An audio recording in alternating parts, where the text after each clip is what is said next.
JSW infra, इसमें share का प्रदर्शन देख लेते हैं स्टॉक एक्सरे में कि आज किस तरह का इसका प्रदर्शन रहा है अभी तक का। और जुलाई में अगर हम देखें तो शेयर ने अपना ऑल टाइम हाई 360.90 रुपये का छुआ था।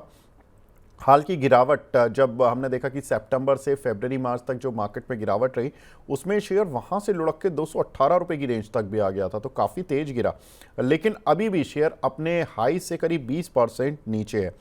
रेंज में क्यों फंसा है शेयर? अब मार्केट तो रिकवर हो गया, 25,000 के पार भी आ गई निफ्टी, लेकिन शेयर उतना तेज क्यों नहीं चल पा रहा?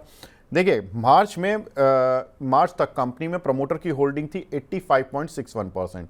कोई कंपनी जब लिस्ट होती है तो उसको 3 साल के अंदर अपनी होल्डिंग, प्रमोटर होल्डिंग 75% पर लानी होती है। अब इनको भी 75% लानी है।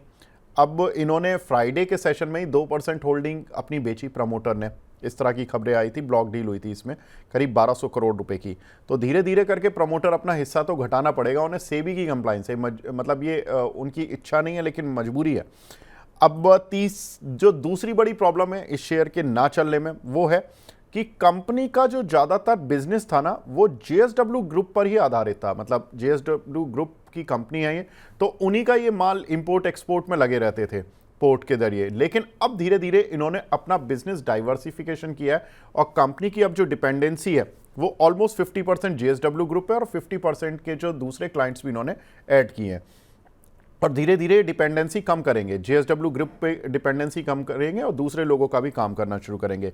बाकी अब जो इसमें ट्रिगर्स हैं वो इंपॉर्टेंट क्या है? एफआईज इसमें माल खरीद रहे हैं। देखिए, एक तरफ से प्रमोटर माल बेच रहा है, एफआईज खरीद रहे हैं। Q4 में भी एफआईज ने 4.047% से हिस्सा बढ़ाकर 4.75% किया है। तो एफआईज ने लगभग अपनी होल्डिंग 0.7% बढ़ाई है।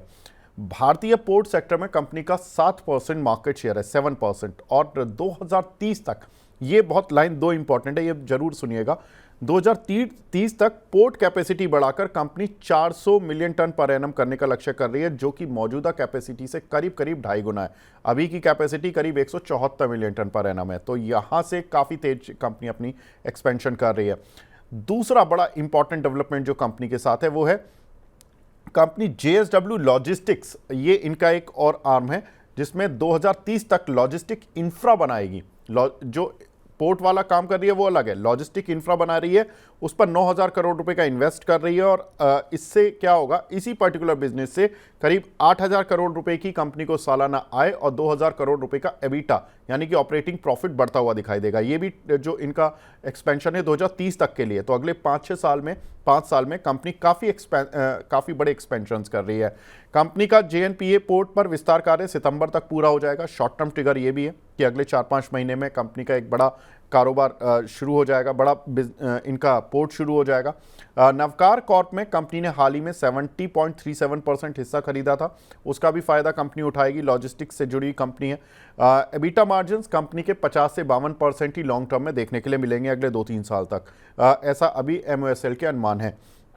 एमओएसएल का मानना है कि जो FY26 में ईपीएस रहेगी वो करीब 7 रुपये 70 पैसे रहेगी और FY27 में ईपीएस 9 रुपये 80 पैसे रहेगी। तो अगर हम FY27 की ईपीएस को डिस्काउंट करके देखें तो शेयर करीब 2829 के पी मल्टीपल पर चल रहा है।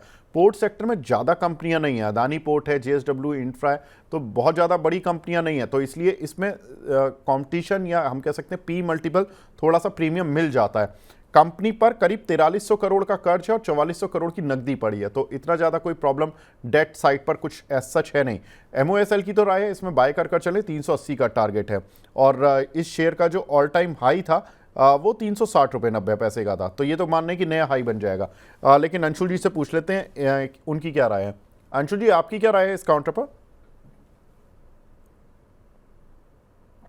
सर, जितना डिटेल में आपने बताया इतना डिटेल में मैंने नहीं पढ़ा था, लेकिन मोटा मोटा जितना मैंने पढ़ा था 2-3 साल में करीब करीब 700 750 का टारगेट आराम से दिख रहा है। ये एक एडिशनल आपने बताया कि 9,000 करोड़ लगा रहा है, 8,000 करोड़ से उससे रेवेन्यू ही आनी है, तो ये अपने आप में एक बड़ा ट्रिगर हो सकता है। तो अगेन उसमें ट्रेडिंग करने की जगह इन्वेस्टिंग करेंगे तो ज्यादा पैसा कमाएंगे। तो ये तो मल्टी बैगर स्टॉक बना दिया अंशुल जी ने कि 600-700 रुपये तक पहुंच जाएगा। अंशुल जी, कोई एक मतलब जैसे 380-400, क्योंकि लोग पहले उस लेवल तक का ही सोच पाते हैं कि भाई ठीक है एक शॉर्ट टर्म वाला टारगेट मिल जाए, तो शॉर्ट टर्म वाला भी बता दीजिए सर। शॉर्ट टर्म में तो ऑल टाइम हाई 360 रुपए लगता है सर। 4 महीने में, 3-4 महीने में होना चाहिए। फिलहाल कंसोलिडेशन में जिस दिन खत्म हो गए मोमेंटम बना, फटाफट टारगेट करेगा। ठीक है, तो शॉर्ट टर्म में 360 ऑल टाइम हाई, और लॉन्ग टर्म में लगभग डबल से भी ज़्यादा ये काउंटर रिटर्न आपको दे सकता है जेएसडब्ल्यू इंफ्रा का। तो जेएसडब्ल्यू इंफ्रा का स्टॉक एक्सरे कर लिया, डिटेल में बात कर ली। अंशुल जी बहुत बहुत शुक्रिया सर हमसे जुड़ने के लिए, और आपकी पार्टी पक्की हो चुकी है क्योंकि 2500 पार हो चुके थे दर्शक लाइव में। तो thank you very much sir हमसे जुड़ने के लिए, अपना प्रीशियस टाइम देने के लिए। Thank you. धन्यवाद सर।